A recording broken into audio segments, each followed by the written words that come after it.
Welcome to Team Rocket Garage. This is a 2019 Lexus NX300. It's actually not a 3.0. I don't even know what these numbers mean anymore, but the 300 is an inline 4 turbo, part of the Toyota iForce legion of motors. This is basically a RAV4 with all of the trimmings. You think a baked potato, that's a RAV4. A baked potato with sour cream, chives, bacon bits. Bacon bits, yeah. Well, real bacon, cut into bits. Because I feel like bacon bits, they're kind of... We're halfway into our 1,600 mile road trip with this rig to give you a true review.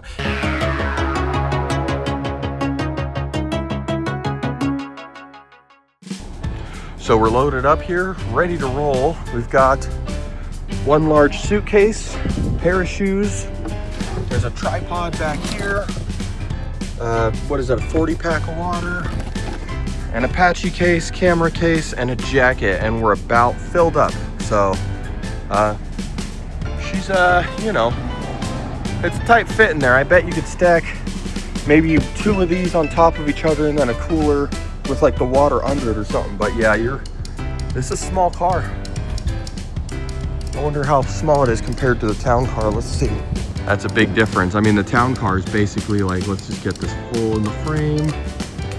And then the town car is basically, yeah, if you just cut the trunk off of the town car, maybe a little bit of the nose, that's what this is.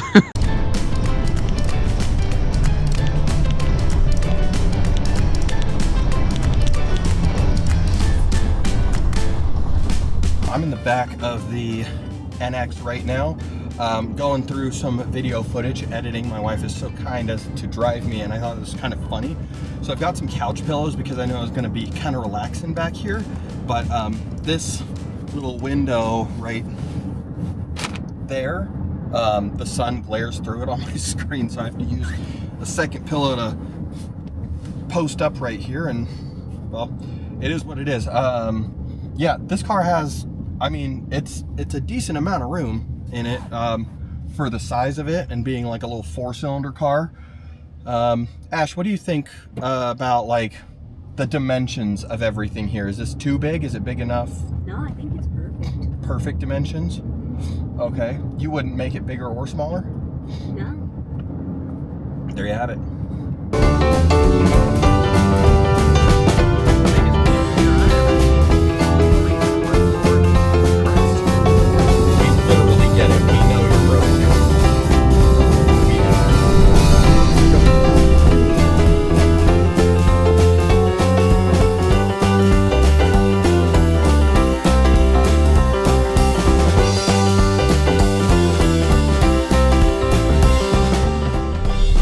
We are at the Garden of Eden Travel Oasis. Wow, they have a Sonic, a Crispy Crunchy, Cinnabon, Pizza Hut, Sinful Delights. Oh, I like those. What side is the gas on? It's on that side. Yeah, there you go, right there. So, oh, and it's a shell. I like this is a pretty cool place. So I'm going to show you the inside in just a second, but we're going to get some gas and then we'll be right back. So the computer said we got 27, 26? 40 cents off. Nice. Cool. What did it say we got mileage-wise?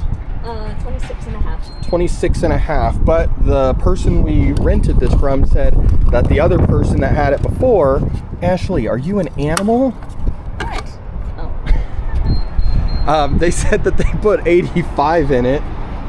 So we'll get a mileage test on 85 maybe, and then also 91, because that's what this takes.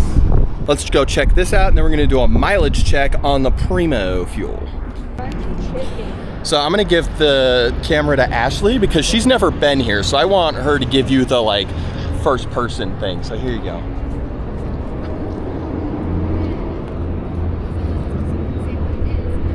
Sinful Delights. I have one of those. Oh, look at the pup. He's a good boy. He's so cute.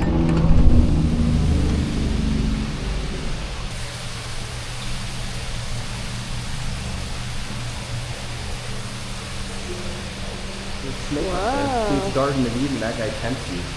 Oh. He says, go. He's a very tempting fella. Cute! I love that. Little jug.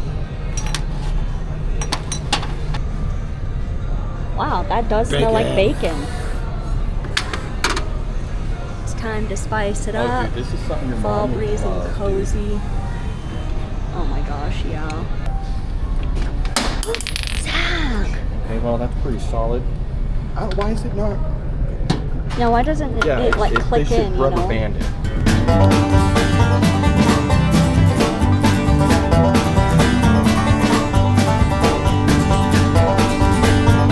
We departed the Garden of Eden truck stop and found ourselves singing along and having a gay old time. We even stopped to get some pictures of the car for the thumbnail and found some friends in a small town along the way. Deer, oh dear, they're little babies. We're definitely car people on this channel, so what would a road trip be without seeing some old cars and finding interesting places along the way? We were so distracted by this that we ended up in big trouble.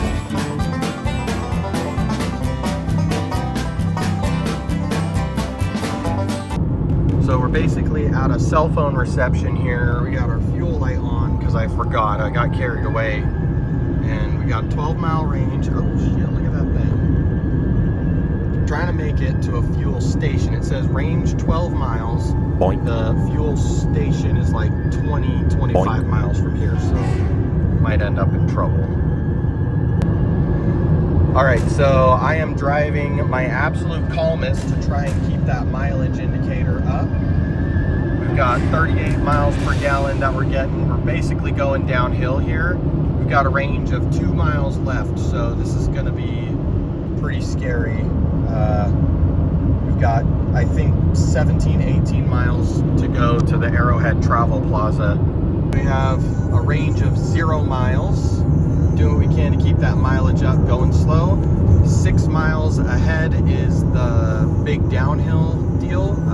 It's called Cabbage Hill in Oregon. So if we can make it to that, I think we're gonna make it the whole way. That'll get us to the bottom and we'll be a mile away from Arrowhead. So hopefully, I'm actually terrified, so here we go.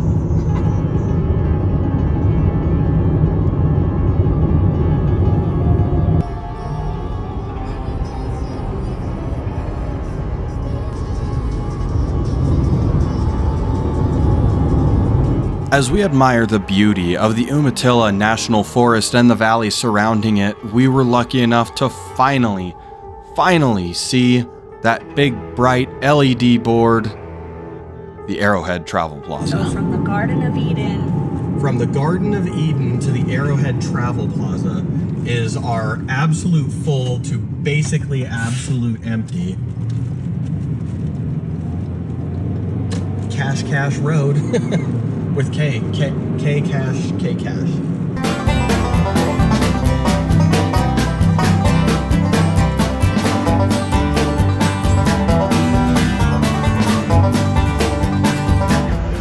Oh, dude, we are fine.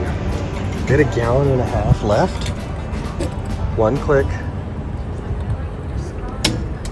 All right. 13.59 gallons. Obviously, we're in a state where the gas prices are more. So we went 344 miles. We got 25 miles per gallon. This was saying 26.1, 26.2. I think by the time we got here, it would have said 27. So that's a little off, and it was running on premium. So the last tank at 26 was probably about 25 as well. So, all right, it is 8:30 about. We just made it to my parents' house in Vancouver, so we're gonna figure out kind of our sleeping arrangement and then head out to get dinner, but we'll see you tomorrow because I think we've got another road trip. After a good night's sleep in my old bedroom, we woke up to a beautiful, foggy Pacific Northwest morning and beautiful fall colors and this, Lexus's finest attempt at a compact luxury crossover. So let me tell you about it, and then we'll head out and give you a walk-around tour. The Lexus NX is based on the RAV4 chassis and, surprisingly, the Corolla as well. Lexus says the NX model stands for nimble crossover, and that it is. The handling is superb for a crossover, and even though it is soft on the road, it holds true and inspires confidence while driving.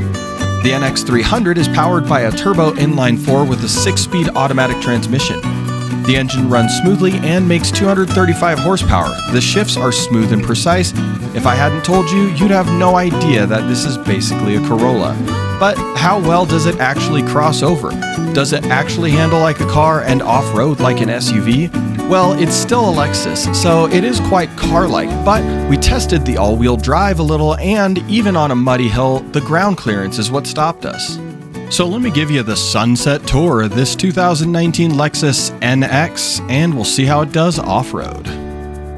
This car is chock full of options, including folding mirrors, which is something I've never personally dealt with, and blind spot monitoring. And there are a lot of blind spots in this car. This thing has got, its butt sits really like high, so you can't see anything back there. The door panels here, one cool thing is that they're set up here so you can put kind of whatever you want in there, but you've got 2 cup holders. So this is really nice. 2 cup holders in the middle, 2 cup holders in the door. So you can have basically 6 water bottles up here. You can be in for the long haul, which sort of sucks because this thing does not have the range that I would expect that it's got. You've got some auto open and close. You've got a center diff lock down here. We could probably try that here on this little grassy hill, try and get stuck and see if we can get out of it. I mean, it's a RAV4 after all. It's got to have some sort of heritage, right? It's a rally activated vehicle, right? So we come back here. And like I said, we've been using this for everything. I've got a review that some kids did for this. Their constructive criticism was basically it should be red and it should be a pickup truck. So, you know, I think you got a kind of cup holder deal right down here. There's cup holders in this center console right here. They fold in and out. Oh, pretty neat. Yeah, so really animated, things like that, I kind of get worried about them breaking, but the build quality on this feels really, really good. And like I said, we're halfway through a road trip on this, so, you know, show me your car halfway through a road trip. Gas cap here, and one thing I actually really like about this, it's just easy open close, not a big deal, but this, on the Cadillac, it was plastic, remember? Oh, yeah. This is metal. Yeah. And, like, I like that, so... also, it's not like your standard like fill cap where it's just auto locking or whatever, so that's pretty nice. Let me show you kind of the thing that annoys me the absolute most, and this is like you've left stuff in your car. Let's give it a timer. Let's see, we got 30 seconds. Got to get my laptop. I forgot it. I need to go to sleep. I got work in the morning. Okay, cool. All right, cool. Boom. I got my laptop, and you can't just pull this down. This is real time, ladies and gentlemen.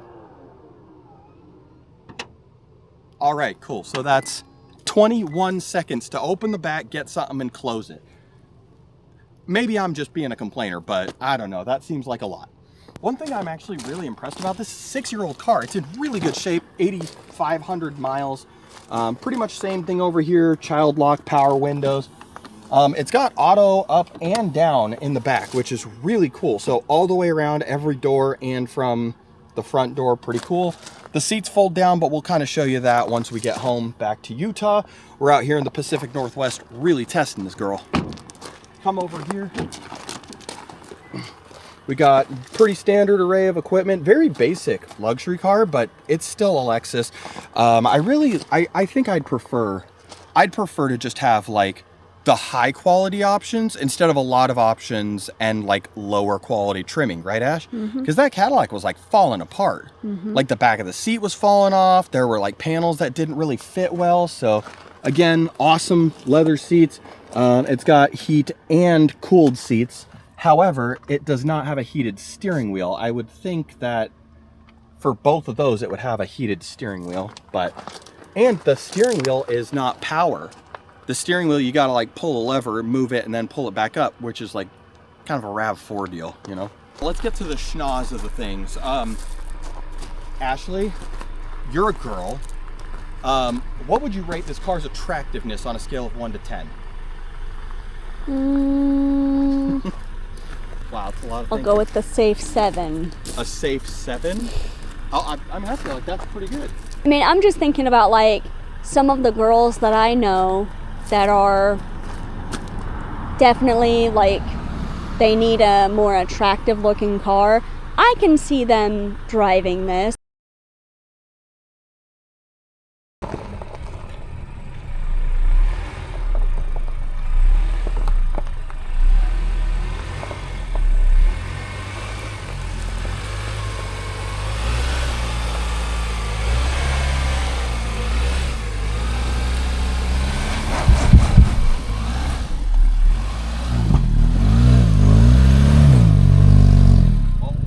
Oh, you're gonna want to go back.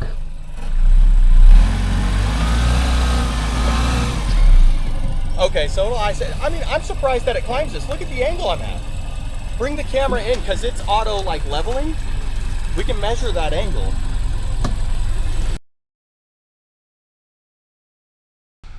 Off-roading is an absolute blast, but the biggest weakness a car can have when off-roading is having one tire spin and the rest of them not. That's the true difference between four-wheel drive and all-wheel drive, and while this car is all-wheel drive, it has a center differential lock. What we're going to do here is load up the transmission and drivetrain, let the boost load up a little bit, and then floor it out of there and see if the tire slips. Then we'll do the same test with the car in the differential lock mode and see if that makes a difference in how fast I take off and the slippage in the gravel. This is these two. And then, was this the front? Yes. Okay. So this one tore up, so there's no limited slip here, but they both did spin. This one scooted a little bit. Nothing happened in the rear here. Oh yeah, it pretty much immediately just... There's evidence here of something. So, okay, now we lock the center diff. I mean, yeah, maybe a little bit right there. Yeah, maybe a tiny. Okay. In that test, the front driver's tire slipped the most, the passenger front slipped a little bit, and not much else. Let's lock the diff and see how it goes.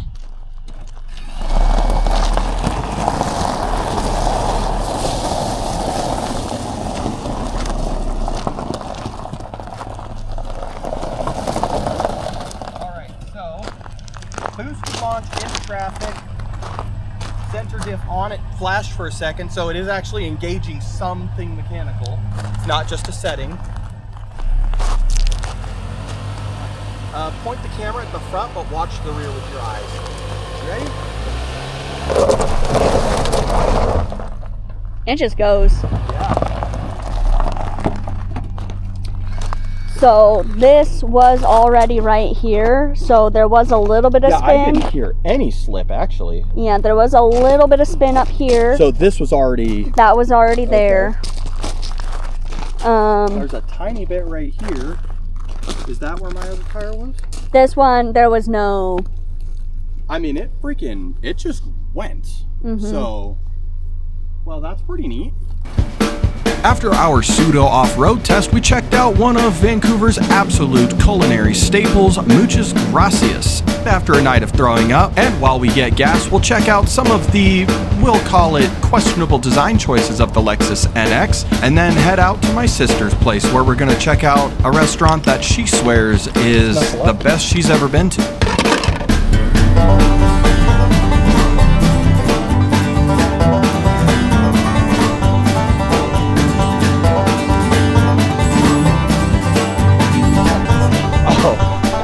Oh yeah, because it's all glass. Huh? I just didn't know it was at a casino. We can still make the best of it. It's a Forest Service Yaris. That lady thinks I'm hilarious. Oh, blackberries.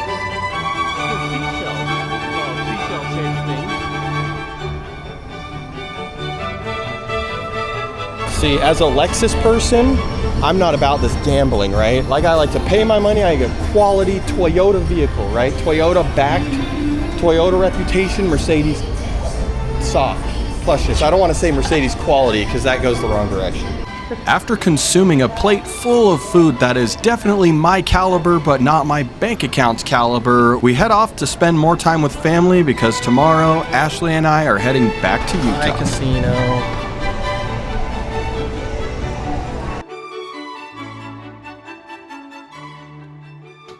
But what is reliability without fiscal responsibility? Am I right? This is, after all, a Toyota underneath all of those beautiful, beautiful soft Lexus badges, and that means that while we're here, we better look for some deals, and find some deals we did. All right, so it's our last day here, and we're stopping, we're leaving the HOA, and we're gonna go get, oh shoot, look at that, a spider! Spider! Open the door! I'm working on it, where is it? I don't know. What do you mean you don't know? I don't know. Oh, he's right here, don't worry. Oh, he's right here. I'm gonna put in this video, I'm gonna put that animation where the guy's like, women.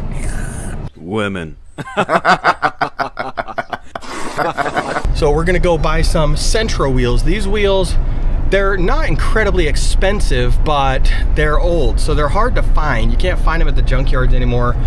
So we go to pick up these wheels, and well, be careful, because you might not see somebody. But sorry, I got in your way, man. oh, you? Yeah. Oh, I didn't notice anything. I pulled up to back into that fucking parking spot, and you raced in there and got. Oh, sorry. I mean this guy from Marketplace, so I was tunnel vision. I'm so sorry, bud. I don't know if he's mad at me. I think he was just being really passive. Whatever, dude. Wheels acquired. And back to my sister's house, just in time to pick up her daughters from the bus stop. And that was it.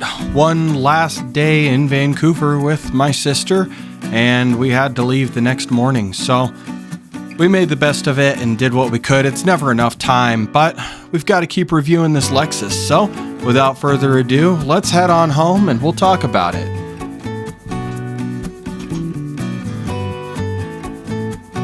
So here we are at the end of our journey with the 2019 Lexus NX300. After spending 20 to 25 minutes digging into every facet of this compact luxury crossover, our experience can be summed up with a mix of genuine surprise and classic Lexus expectations.